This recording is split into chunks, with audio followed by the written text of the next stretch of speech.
दोस्तों, जैसा कि आप जानते ही हैं कि 22 जनवरी के दिन अयोध्या के राम मंदिर में प्रभु श्री राम की प्राण प्रतिष्ठा होने वाली है, जिसके लिए अयोध्या नगरी को दुल्हन की तरह सजाया गया है और देश विदेश से लाखों श्रद्धालुओं का झुंड अयोध्या पहुंच चुका है।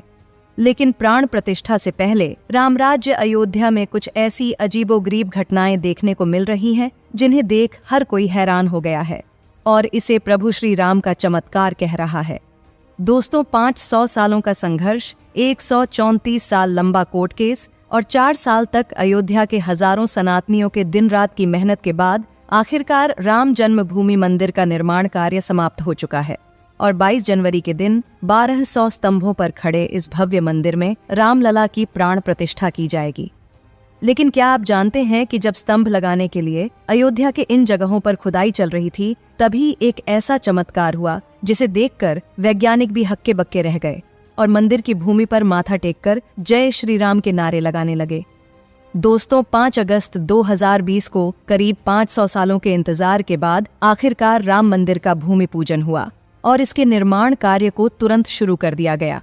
उस वक्त भारत के इंजीनियरों ने मंदिर के लिए 1200 स्तंभों का एक डिजाइन तैयार किया और अमेरिका से वैज्ञानिकों की एक टीम बुलाई गई ताकि वे उसका निरीक्षण करके सभी कमियों को दूर करने में हमारी सहायता कर सके।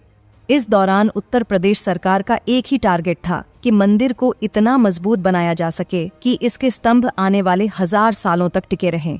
इसलिए पहले 100 फीट तक गड्ढा खोदने का प्लान बनाया गया, जिसे फिर बढ़ाकर 200 फीट की गहराई तक ले जाना था, जहां से मंदिर के पिलर का निर्माण शुरू होना था। लेकिन जैसे ही राम मंदिर के निर्माण के दौरान जमीन को खोदना शुरू किया गया, तब वहां कुछ ऐसी चमत्कारी घटनाएं हुईं जिन्हें देखकर अमेरिकी वैज्ञानिक भी पूरी तरह से हैरान रह गए और उनके होश उड़ गए।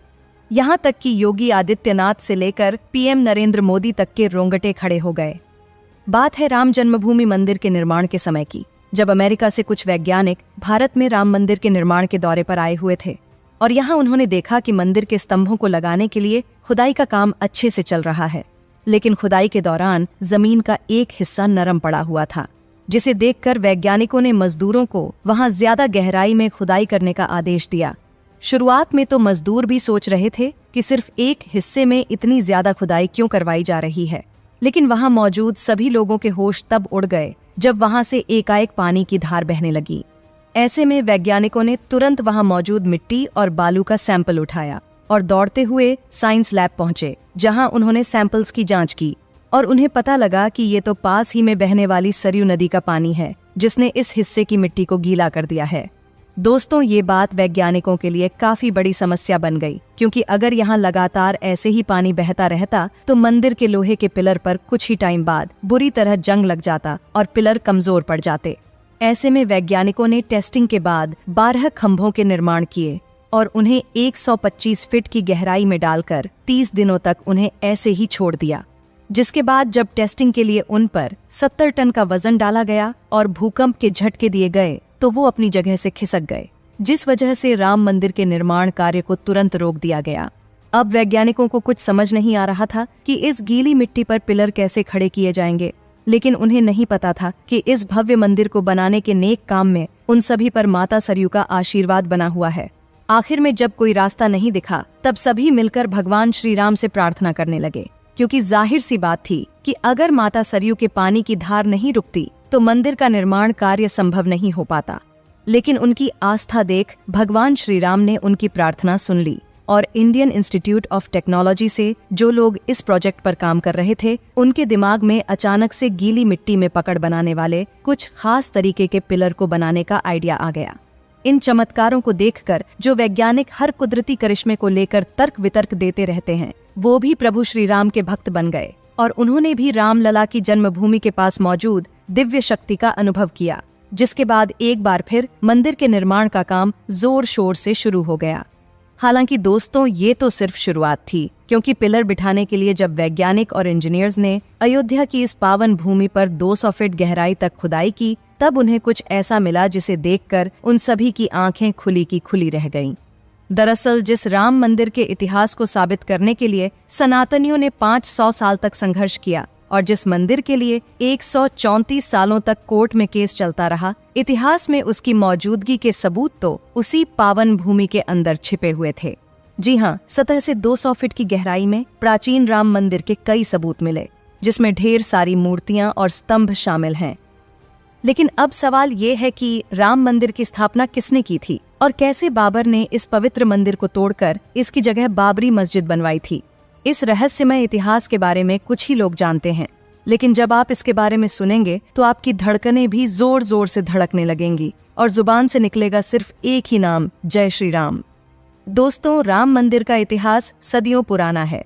इस भूमि पर ही प्रभु श्री राम का जन्म हुआ था, इसलिए इसे राम जन्मभूमि कहा जाता है।